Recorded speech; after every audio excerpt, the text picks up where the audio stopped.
ഇച്ചു പൂച്ചക്കുഞ്ഞുമായി കളിച്ച് ഒടുവിലെത്തിയത് ആ ടെക്കോമ ചെടിയുടെ കീഴിലും.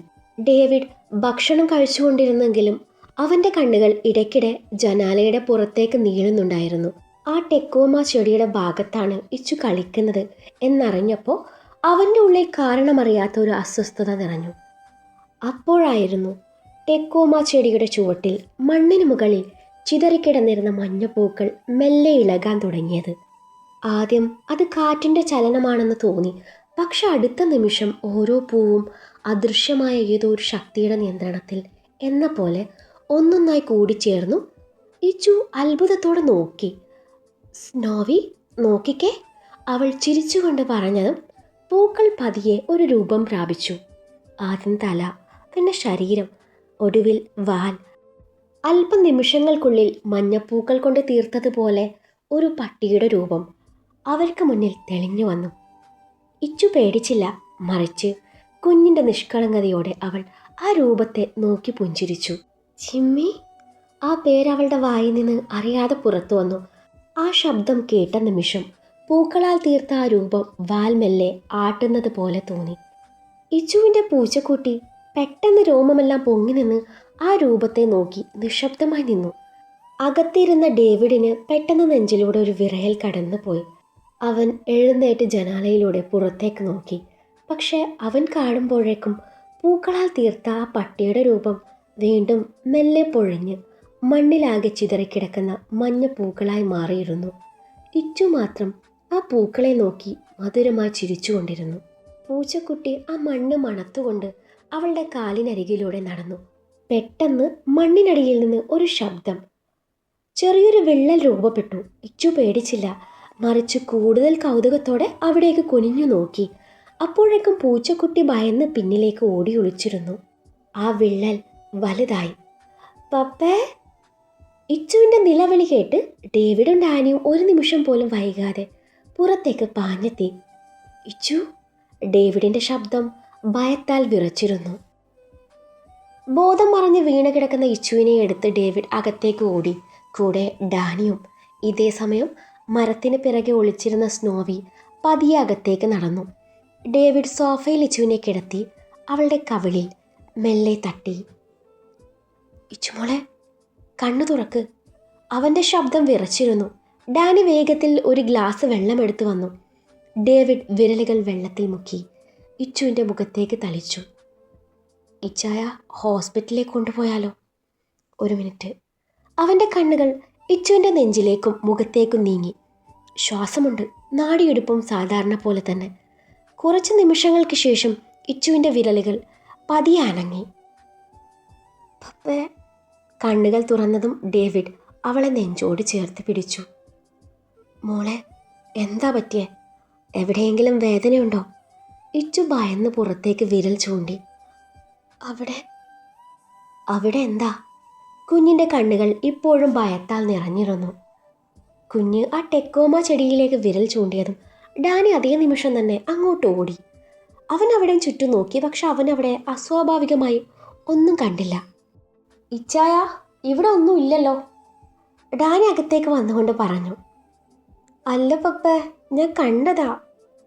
എന്താ അവിടെ മോള് കണ്ടേ? അത് പിന്നെ അവിടെ എനിക്ക്. അന്നേരം അവൾക്ക് ഒന്നും പറയാൻ കഴിഞ്ഞില്ല. ഒന്നുമില്ലടാ, മോൾക്ക് തോന്നിയതാ. ഡേവിഡ് കുഞ്ഞിനെ തൻ്റെ നെഞ്ചിലേക്ക് അണച്ചു പിടിച്ചു. പപ്പേ, നമുക്കിവിടെ നിന്ന് പോവാം. എനിക്ക് മമ്മയെ കാണണം. പോവാം, ഇപ്പം തന്നെ പോവാം കേട്ടോ. ഡേവിഡ് അവളുടെ നിറകയിൽ ഒരു മുത്തം ചാർത്തിക്കൊണ്ട് പറഞ്ഞു. പിന്നെ അവർ കൂടുതൽ നേരം അവിടെ നിന്നില്ല. വീട് പൂട്ടി അവിടെ നിന്ന് പെട്ടെന്നിറങ്ങി. ടെക്കോമ ചെടി കണ്ടതും ഇച്ചു ഡേവിഡിൻ്റെ തോളിലേക്ക് മുഖം പൂഴ്ത്തി കണ്ണടച്ചു കിടന്നു. ഡേവിഡ് ഇച്ചുവിനെ എടുത്ത് കാറിൻ്റെ പിൻ സീറ്റിലിരുത്തി. ഇച്ചു ഇപ്പോഴും അവൻ്റെ നെഞ്ചിൽ മുഖം പൂഴ്ത്തി വിറച്ചിരിക്കുകയായിരുന്നു. ഡാനി വീടിൻ്റെ വാതിൽ പൂട്ടിയ ശേഷം കാറിനരികിലേക്ക് നടന്നു. അപ്പോഴാണ് സ്നോവി ഒരു ചാട്ടത്തിൽ കാറിലേക്ക് കയറാൻ പോകുന്നത്. അതിനിടയിൽ അവൾ പെട്ടെന്ന് നിശ്ചലമായി. അതിൻ്റെ കണ്ണുകൾ പതിയെ ടെക്കോമ ചെടിയിലേക്ക് തിരിഞ്ഞു. ഒരു നിമിഷം, 2 നിമിഷം, അതൊരു ചലനവുമില്ലാതെ അതേ ദിശയിലേക്ക് ഉറ്റുനോക്കി നിന്നു. പിന്നെ പതിയെ ഒന്ന് തല ചരിച്ച് ആരെയോ തിരിച്ചറിഞ്ഞതുപോലെ നേർത്തൊരു മ്യാവ് ശബ്ദമിട്ടു. ടെക്കോമ ചുവട്ടിൽ നിന്ന് ഒരു തണുത്ത കാറ്റ് വീശിയിറങ്ങി. മഞ്ഞപ്പൂക്കൾ മെല്ലെ കുഴഞ്ഞു വീണ് മണ്ണിനെ മൂടി. അടുത്ത നിമിഷം സ്നോവി ശാന്തമായി കാറിലേക്ക് ചാടിക്കയറി. അതൊന്നും ഡേവിയോ ഡാനിയോ ശ്രദ്ധിച്ചില്ല. എന്നാൽ ടെക്കോമ ചെടിയുടെ ചുവട്ടിലേക്ക് അവസാനമായി തിരിഞ്ഞു നോക്കിയ സ്നോവിയുടെ കണ്ണുകളിൽ നേർത്തൊരു പ്രകാശം മിന്നി മറഞ്ഞു. വണ്ടി മുന്നോട്ട് നീങ്ങി തുടങ്ങി. ഡാനിയായിരുന്നു ഡ്രൈവ് ചെയ്തത്. ഡാനിയെ വീട്ടിലിറക്കി ഡേവിഡ് ഇച്ചുവും സ്നോവിയുമായി യാത്ര തുടർന്നു. ഇച്ചൂസ്, മമ്മയോട് നേരത്തെ നടന്ന സംഭവങ്ങളൊന്നും പറയല്ലേ. ആ ഭദ്രകാളി എന്നെ ബാക്കി വെച്ചേക്കില്ല. ഇല്ല, പറയില്ല പപ്പേ. പപ്പേ, ഭദ്രകാളി എന്ന് പറഞ്ഞാൽ എന്താ? ഇച്ചു നിഷ്കുവായി ചോദിച്ചതും ഡേവിഡ് ചിരിയടക്കാൻ ശ്രമിച്ചു. അത് നിന്റെ മമ്മയെ ഞാൻ സ്നേഹത്തോടെ വിളിക്കുന്ന പേരാ. മമ്മയ്ക്കറിയോ? അയ്യോ, മമ്മ അറിഞ്ഞ പിന്നെ പപ്പയുടെ കഥ കഴിഞ്ഞു. അത് കേട്ടിച്ചു പൊട്ടിച്ചിരിച്ചു. ഞാൻ പറയില്ല, സീക്രട്ട്. അതെ, എൻ്റെ മിടുക്കി പെണ്ണല്ലേ. ഡേവിഡ് അവളുടെ കവിളിൽ മെല്ലെ പിടിച്ചു കൊഞ്ചിച്ചു. കുറച്ചു നേരം കാറിനുള്ളിൽ അച്ഛൻ്റെയും മകളുടെയും കളിച്ചിരികളും തമാശകളും മാത്രം നിറഞ്ഞു നിന്നു. ഇച്ചുവിൻ്റെ മുഖത്ത് പഴയ പ്രസന്നത തിരിച്ചു വന്നെങ്കിലും ഡേവിഡിൻ്റെ മനസ്സിനുള്ളിൽ മാത്രം എന്തോ പറഞ്ഞറിയിക്കാനാകാത്ത ഒരു അസ്വസ്ഥത കനത്തു നിന്നു. നേരത്തെ സംഭവിച്ച കാര്യങ്ങൾ അവൻ്റെ മനസ്സിൽ വീണ്ടും വീണ്ടും തെളിഞ്ഞു വരികയായിരുന്നു. ഇച്ചുവിൻ്റെ മനസ്സിലെ പേടി പൂർണ്ണമായും മാറ്റണം എന്ന ഉദ്ദേശത്തോടെ ഡേവിഡ് നേരെ നഗരത്തിലെ വലിയൊരു മാളിലേക്ക് വണ്ടി തിരിച്ചു. അവിടെ എത്തിയ ശേഷം ഇച്ചുവിന് ഇഷ്ടപ്പെട്ട നിറങ്ങളിലുള്ള കുറേ ഡ്രസ്സുകളും അവൾ ഏറെ നാളായി വാങ്ങിത്തരണമെന്ന് പറഞ്ഞിരുന്ന ടോയ്സുകളും വാങ്ങിക്കൊടുത്തു. ഓരോ കളിപ്പാട്ടവും കയ്യിൽ കിട്ടുമ്പോഴും അവളുടെ കണ്ണുകളിൽ തെളിഞ്ഞ സന്തോഷം കണ്ടപ്പോൾ ഡേവിഡിൻ്റെ മനസ്സിനും ചെറുതായി ആശ്വാസം തോന്നി. പപ്പേ, ഇതും വേണം. ശരി, എൻ്റെ രാജകുമാരിക്ക് ഇഷ്ടപ്പെട്ടതെല്ലാം വാങ്ങിക്കോ. ഇച്ചു സന്തോഷത്തോടെ അവനെ കെട്ടിപ്പിടിച്ചു. അതിനിടയിൽ നിലയെ ഓർത്ത് ഡേവിഡ് സ്ത്രീകളുടെ വസ്ത്രവിഭാഗത്തിലേക്ക് നടന്നു. കുറച്ചുനേരം ഓരോ സാരിയും ശ്രദ്ധയോടെ നോക്കിയ ശേഷം നിലയ്ക്ക് ഏറ്റവും ഇണങ്ങുമെന്ന് തോന്നിയ മനോഹരമായൊരു സാരി അവൻ തിരഞ്ഞെടുത്തു. ഇത് അവൾക്ക് നന്നായി ചേരും മനസ്സിൽ പറഞ്ഞുകൊണ്ട് അത് ബിൽ ചെയ്യാൻ നൽകി. ഷോപ്പിംഗ് കഴിഞ്ഞ ശേഷം ഇരുവരും മോളിലെ റെസ്റ്റോറൻറ്റിൽ നിന്ന് രാത്രി ഭക്ഷണവും കഴിച്ചു. ഇല്ലെങ്കിൽ വീട്ടിൽ നിന്ന് ഒന്നും കിട്ടില്ലെന്ന് അവൻ അറിയാമായിരുന്നു.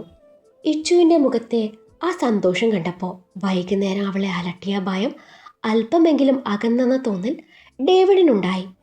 ഇതിനിടയിൽ പുറത്തുള്ള പാർക്കിങ്ങിൽ നിർത്തിയിട്ടിരുന്ന കാറിനുള്ളിൽ സ്നോവി സുഖമായി കിടന്നുറങ്ങുകയായിരുന്നു. മോളിനകത്തേക്ക് പുറപ്പെടും മുമ്പ് ഡേവിഡ് AC ഓണാക്കി വെച്ചിരുന്നതിനാൽ കാറിനുള്ളിൽ നല്ല തണുപ്പും സൗകര്യവും ഉണ്ടായിരുന്നു.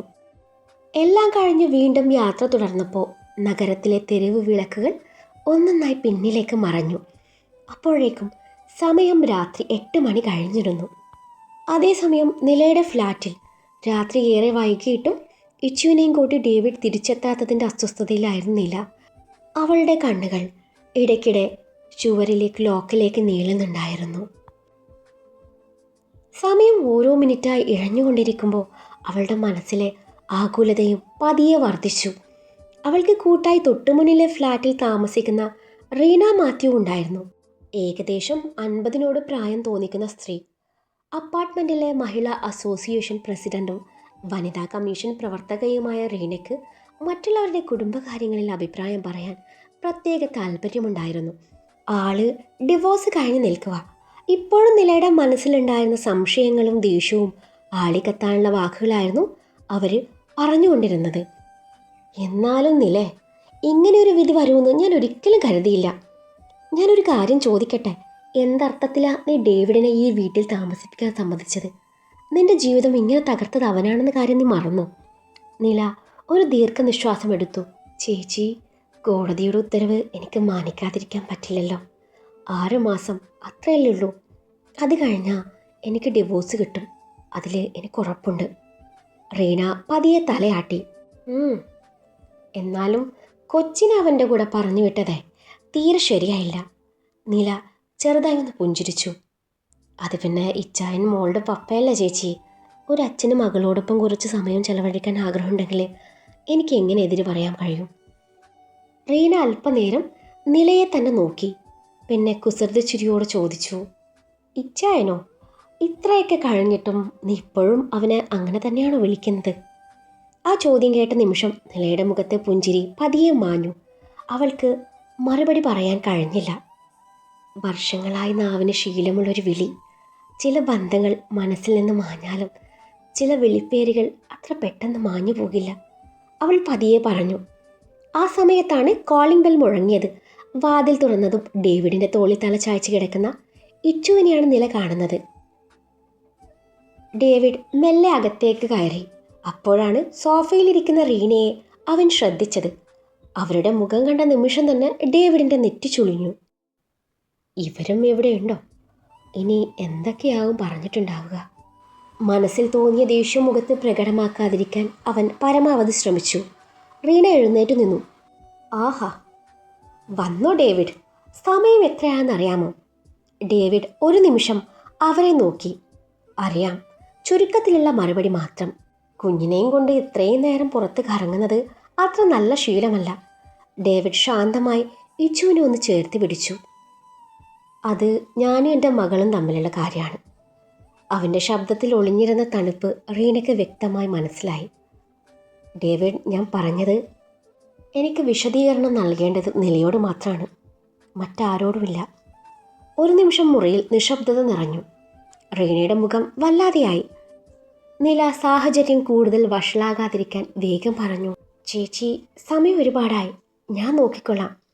റീന ഒരു നിമിഷം ഡേവിഡിനെ തുറച്ചു നോക്കി. ശരി, ഞാൻ പോവാം.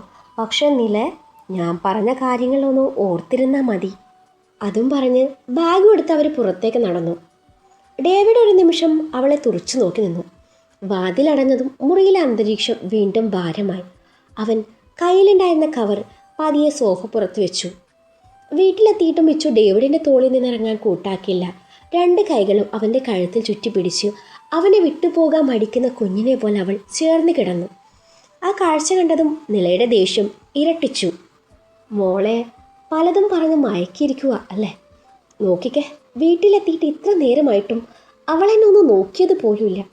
ഡേവിഡ് ഒന്നും മറുപടി പറഞ്ഞില്ല. ഇച്ചുവിൻ്റെ പുറത്ത് മെല്ലെ തലോടിക്കൊണ്ടിരുന്നു.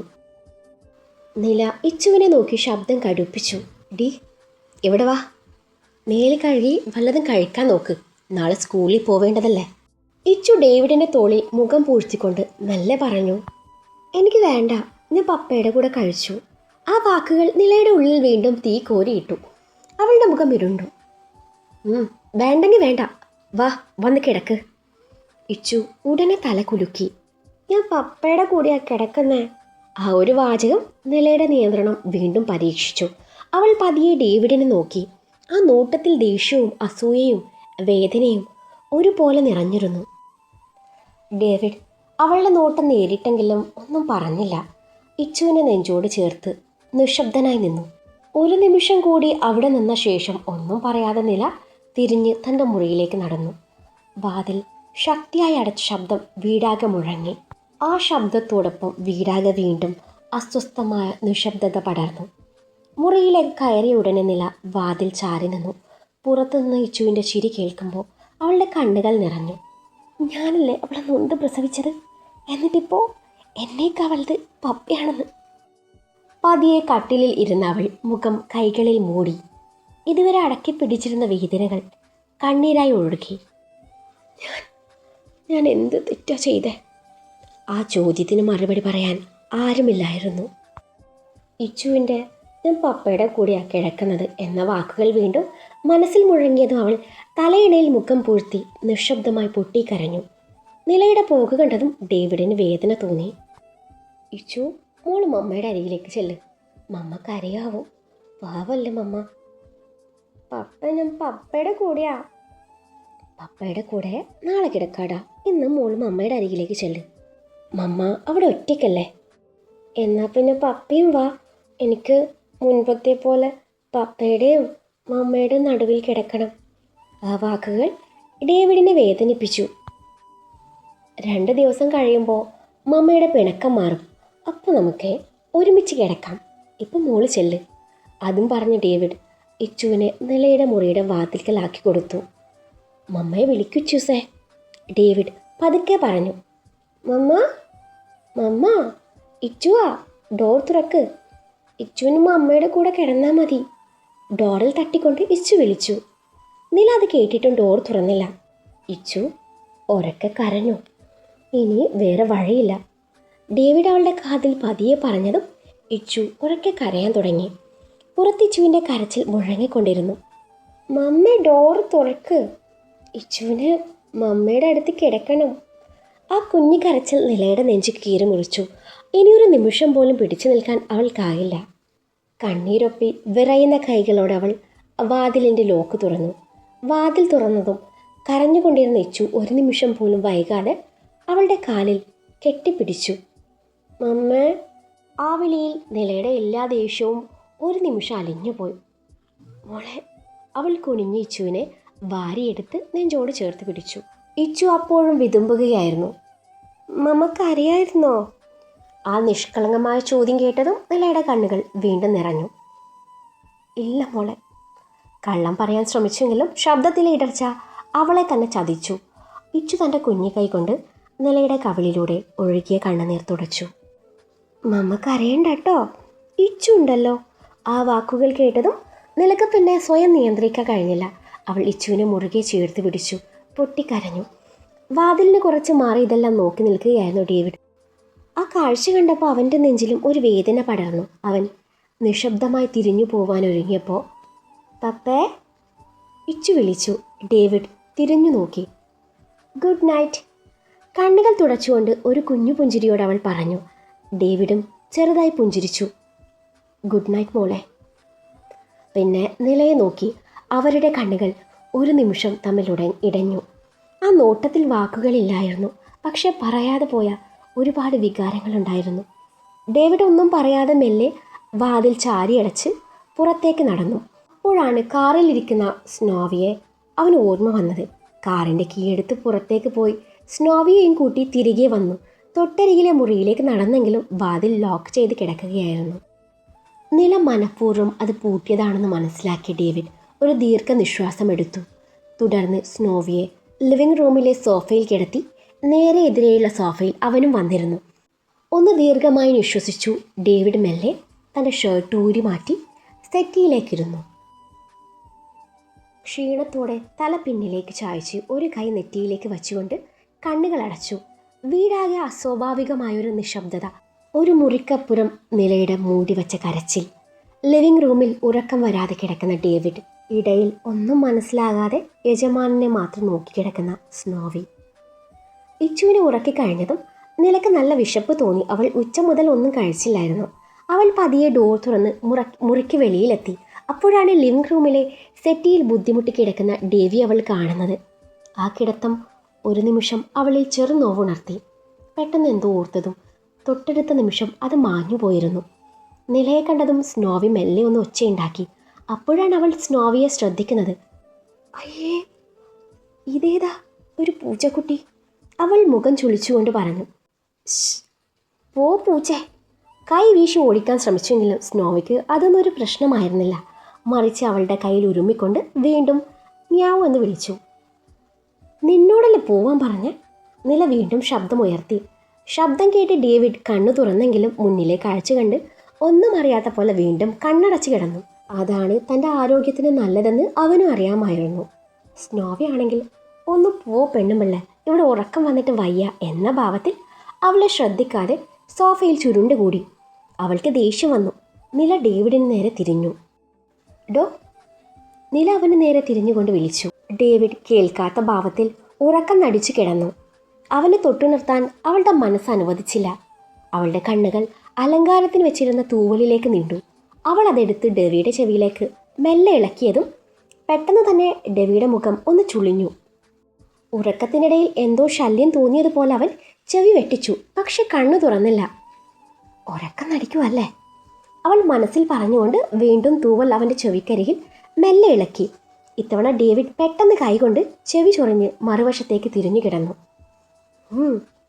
നല്ല നടനാ, അവൾ പതിയെ പിറുപിറുത്തു. അപ്പോഴേക്കും സോഫയിൽ ചുരുണ്ടു കിടന്നിരുന്ന സ്നോവി എഴുന്നേറ്റ് നിലയുടെ കാലിലേക്ക് ഒറ്റ ചാട്ടം. പെട്ടെന്നുണ്ടായ സ്നോവിയുടെ പ്രവൃത്തിയിൽ നിലയുടെ ബാലൻസ് പൂർണ്ണമായും തെറ്റി. അയ്യോ എന്നൊരു നിലവിളിയോടെ അവൾ നേരെ ഡേവിഡിൻ്റെ നെഞ്ചിലേക്കാണ് വീണത്. അപ്രതീക്ഷിതമായ ഭാരത്തിൽ ഡേവിഡും ഞെട്ടിക്കണ്ണു തുറന്നു. നില, അവൻ്റെ ശബ്ദം അറിയാതെ പുറത്തു വന്നു. ഒരു നിമിഷം ഇരുവരുടെയും മുഖങ്ങൾ തമ്മിൽ ഏതാനും ഇഞ്ചുകളുടെ അകലം മാത്രം. നിലയുടെ അഴിച്ചിട്ട മുടികൾ ഡേവിഡിൻ്റെ മുഖത്തേക്ക് വീണു. അവളുടെ ശ്വാസത്തിൻ്റെ ചൂട് അവന് വ്യക്തമായി അനുഭവപ്പെട്ടു. ഞെട്ടലിൽ വിരിഞ്ഞിരുന്ന അവളുടെ കണ്ണുകൾ നേരെ അവൻ്റെ കണ്ണുകളിലേക്കാണ് പതിഞ്ഞത്. ആ നിമിഷം ഇരുവരും ഒന്നും സംസാരിച്ചില്ല. വീടാകെയും ഒരു നിശബ്ദത. അതിൻ്റെ നടുവിൽ മ്യാവു എന്നൊരു വിജയഭാവത്തിലുള്ള ശബ്ദത്തോടെ സ്നോവി സോഫയുടെ കൈത്തണ്ടയിൽ കയറിയിരുന്നു. അപ്പോഴാണ് നിലക്ക് ബോധം വന്നത്. അവൾ പെട്ടെന്ന് നോട്ടം മാറ്റി. അങ്ങോട്ട് മാറ്, അതിന് ഞാനല്ലല്ലോ വീണത്, നീയല്ലേ. അവൾ എന്തൊക്കെയോ സ്വയം പിറുപിറുത്തുകൊണ്ട് എഴുന്നേൽക്കാൻ ശ്രമിച്ചു. പക്ഷെ അവളുടെ സാരി സോഫയുടെ കോണിൽ കുടുങ്ങിപ്പോയിരുന്നു. അവൾ ബാലൻസ് തെറ്റി രണ്ടാമതും ഡേവിഡിൻ്റെ മേലേക്ക് വീണു. അവളുടെ അധരങ്ങൾ ദവിയുടെ നെഞ്ചിൽ അമർന്നതും അവനിൽ അറിയാതൊരു ചെറുപുഞ്ചിരി വിരിഞ്ഞു. നിലാവേ, ഇത് മനഃപൂർവ്വമൊന്നും അല്ലല്ലോ, അവൻ പതിയെ ചോദിച്ചു. നില അവനൊന്ന് തുറിച്ചു നോക്കി. അല്ല, രണ്ടാമത്തെ തവണയും എൻ്റെ മേലേക്ക് തന്നെ വന്നതുകൊണ്ട് ചോദിച്ചതാ. ഓ, എന്നാൽ മൂന്നാമതും വരട്ടെ, അവൾ ദേഷ്യത്തോടെ പറഞ്ഞതും ഡേവിഡ് ചിരിയടക്കാൻ പാടുപെട്ടു. നിനക്ക് സമ്മതമാണെങ്കിൽ എനിക്കെന്താ പ്രശ്നം? ഇത്തവണ കിസ് ദേ ഇവിടെ തന്നാൽ മതി, ഡേവിഡ് തൻ്റെ അധരം തടവിക്കൊണ്ട് പറഞ്ഞു. നില ഒടുവിൽ സാരി വിടുവിച്ച് എഴുന്നേൽക്കാൻ ശ്രമിച്ചതും അപ്പോഴാണ് സ്നോവി വീണ്ടും അവളുടെ കാലിൽ ഉഴങ്ങിയത്. അമ്മേ! ഒരു നിലവിളിയോടെ നില ഡേവിയുടെ നെഞ്ചിലേക്ക് അമർന്നു. അവൾക്ക് പൂച്ചയെ ഭയങ്കര പേടിയായിരുന്നു. ആ പൂച്ചയോടൊന്ന് മാറാൻ പറ, അതിൻ്റെ കാലിലുള്ള. അപ്പോഴാണ് ഡേവിഡ് സ്നോവിയെ ശ്രദ്ധിക്കുന്നത്. അത് ശരി, ഇതെല്ലാം നിന്റെ പണിയല്ലേ. താങ്ക്യൂടാ മുത്തേ, അവൻ തലചെരിച്ച് സ്നോവിയെ നോക്കി മനസ്സിൽ പറഞ്ഞു. ഒന്നും അറിയാത്തവളെപ്പോലെ സ്നോവി തലചെരിച്ച് ഡെവിയെ നോക്കി. അതിനോട് താഴെ ഇറങ്ങാൻ പറ, നില ദേഷ്യത്തോടെ പറഞ്ഞു. താഴെ ഇറങ്ങിക്കോ എന്ന പോലെ ഡേവിഡ് കൈകൊണ്ട് കാണിച്ചതും സ്നോവി നിലയുടെ കാലിൽ മുഖമിട്ടുരസുന്നത് നിർത്തി സോഫയിൽ നിന്നിറങ്ങി അവൻ്റെ സ്ഥാനത്ത് വന്ന് കിടന്നു. എന്നെ കൊണ്ട് ഇത്രയൊക്കെ പറ്റത്തുള്ളൂ, ഇനി നിങ്ങളായി നിങ്ങളുടെ പാടായി എന്ന പോലെ സ്നോവി ഡെവി ഒന്ന് നോക്കി. പിന്നീട് സോഫയിലേക്ക് ചുരുണ്ടു. സ്നോവി പോയതും നില ഡെവിയുടെ മേലെ നിന്ന് എഴുന്നേൽക്കാൻ നോക്കി. അപ്പോഴാണ് അവൻ്റെ കൈ തൻ്റെ വയറിൽ അമർന്നത് അവൾ തിരിച്ചറിയുന്നത്. അവൻ്റെ ആ സ്പർശം അവളെ ഒരു നിമിഷം വല്ലാതെയാക്കി. കൈയെടുക്ക്. ഡേവിഡ് നെറ്റി ചുളിച്ചു. ഡോ, എൻ്റെ വയറിൽ നിന്ന് കൈയെടുക്കാൻ. അപ്പോഴാണ് ഡെവിയും അത് ശ്രദ്ധിക്കുന്നത്. ഒരു നിമിഷം അവനിൽ പഴയ കുറുമ്പ് നിറഞ്ഞു. അവൻ്റെ കൈകൾ അവളുടെ വയറിൽ തലോടലായി പതിഞ്ഞതും ആ സ്പർശം നിലയുടെ ശരീരമാകെ ഒരു മിന്നൽ പോലെ പാഞ്ഞു. ഡോ, അവൾ പല്ല് കടിച്ചുകൊണ്ട് വിളിച്ചു. ആ വിളിയിൽ ഡേവിഡിൻ്റെ വിരലുകൾ അവളുടെ വയറിൽ ഒരു നിമിഷം കൂടെ നിന്നു. അവൻ്റെ ചുണ്ടിൽ കുറുമ്പ് നിറഞ്ഞൊരു പുഞ്ചിരി വിരിഞ്ഞു. കൈ എടുക്കാനല്ല പറഞ്ഞേ. എടുക്കാം, പക്ഷേ ഇങ്ങനെ അടുത്ത് കിടന്ന് ഉത്തരവിടുമ്പോൾ കേൾക്കാൻ ഇത്തിരി ബുദ്ധിമുട്ടുണ്ട്. ഇത്തിരി സോഫ്റ്റായി പറ, കൈയെടുക്കി ചായാന്ന്. എൻ്റെ പട്ടി പറയും. എനിക്കറിയാം താനിത് മനഃപൂർവ്വം ചെയ്യുന്നതാ. മനഃപൂർവ്വമാണെന്നോ? അതിന് ഞാനല്ലല്ലോ, നീയല്ലേ എൻ്റെ മേലെ വന്ന് വീണ. എന്നാൽ എൻ്റെ നിലാവേ, എൻ്റെ സോഫ്റ്റായിവിടം ഇപ്പോഴും. അവളുടെ വയറിൽ പതിയൊന്ന് ഞെക്കിക്കൊണ്ട് അവൻ പറഞ്ഞതും അവളുടെ കണ്ണുകൾ താനെ അടഞ്ഞു പോയിരുന്നു. മാറിൽ നിന്നും സാരി തെന്നി മാറിയിട്ടുണ്ട്. അവൻ്റെ കണ്ണുകൾ അറിയാതെ അവിടേക്ക് നീണ്ടു. നിലാവേ, ഇവിടെയും അത്ര തന്നെ സോഫ്റ്റാ. എൻ്റെ മേലെ പഞ്ഞിക്കെട്ട് വന്ന് പതിയുന്നത് പോലെയുണ്ട്. അവൻ്റെ വാക്കുകൾ കേട്ടതവൾ ഞെട്ടിക്കൊണ്ട് കണ്ണു തുറന്നു. അവൻ്റെ കണ്ണുകൾ തൻ്റെ മാറിടിക്കലാണെന്ന് കണ്ടതും നിലയുടെ മുഖം ലജ്ജയും ദേഷ്യവും കൊണ്ട് ചുവന്നു തുടുത്തു. അവൾ ഒരൊറ്റയടിക്ക് അവൻ്റെ കൈ തട്ടി മാറ്റി അവൻ്റെ മേലെ നിന്ന് എഴുന്നേറ്റു. സാരി ശരിയാക്കിക്കൊണ്ട് അവനെ കൂർപ്പിച്ചു നോക്കി. ഉള്ളിൽ പ്രണയവും അടങ്ങാത്ത ദേഷ്യവും ഒരുപോലെ നുരഞ്ഞു പോകുന്നുണ്ടായിരുന്നു. ഇനിയെങ്ങാനും ഇതുപോലെ വേണ്ടാത്തടത്ത് നോക്കിയാൽ എൻ്റെ സ്വഭാവം മാറും, അവൾ വിറയാർന്ന ശബ്ദത്തിൽ പറഞ്ഞു. ഡേവിഡ് എഴുന്നേറ്റ് നിന്ന് ഒരു ചെറുചിരിയോടെ അവളെ നോക്കി. അവൻ്റെ മുഖത്ത് ആ കുസൃതി മാറിയിരുന്നില്ല. പിന്നെ എൻ്റെ ഭാര്യ എൻ്റെ നെഞ്ചിൽ വന്ന് കിടന്നിട്ട് എന്തൊക്കെയോ കാട്ടിത്തന്നാ ഞാൻ വേറെ എങ്ങോട്ടാ നോക്കണ്ടേ? അവൻ ചോദിച്ചു. അവൻ്റെ പറച്ചിൽ അവളുടെ ദേഷ്യം ഇരട്ടിച്ചു. ഞാൻ വന്ന് വീണതല്ല, ആ പൂച്ച കാരണം പറ്റിപ്പോയതാ, അത് പറയാൻ വന്നിരിക്കുന്നു. നില ദേഷ്യത്തോടെ തിരിഞ്ഞു നടക്കാൻ തുടങ്ങി.